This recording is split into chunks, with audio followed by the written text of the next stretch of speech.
Art house films that broke into the mainstream. When we talk about art house films, we're honing in on movies that hover outside mainstream cinema, stuff that's often experimental, provocative, or features an auteur director's unfiltered vision. Most assume they're the exclusive territory of film buffs who like their narratives with a side of existential crisis.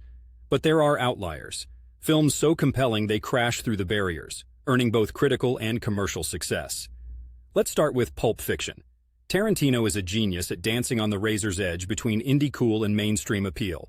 Pulp Fiction was a violent, non-linear, and darkly comedic masterpiece that came out of nowhere and snagged a mainstream audience with its bravado. People couldn't stop talking about it, and it's one of those flicks that just seemed to embed itself in pop culture. Then there's Pan's Labyrinth, which is practically a fairy tale for adults.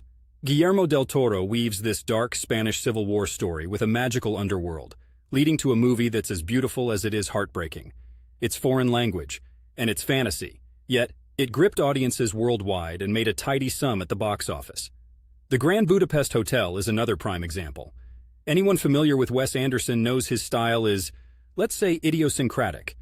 His movies are visual candy stores with a peculiar taste of humor. Grand Budapest combined that with a thrilling caper and a glitzy European setting, roping in a swath of folks who might not normally swing for the art house scene. And who can forget about Black Swan? Darren Aronofsky is known for his heavy, dramatic themes, but he outdid himself with a psychological thriller set in the competitive world of ballet.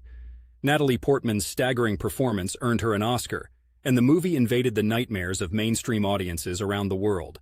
Finally, let's chat about Slumdog Millionaire. This rags-to-riches tale by Danny Boyle packed an emotional punch, with a mix of pulsating Indian culture and a universally relatable theme. Love conquers all.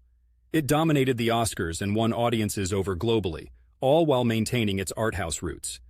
In Portland, Oregon, where I, Scott, am from, these are the films that sometimes bypass the big multiplexes and go straight to smaller, cozier theaters. Yet every now and then one of them leaps out of those intimate venues and into every conversation in town. They shake up the movie landscape, reminding us that there's a space for the bold, the different, and the artistic to flourish, sometimes even at the box office.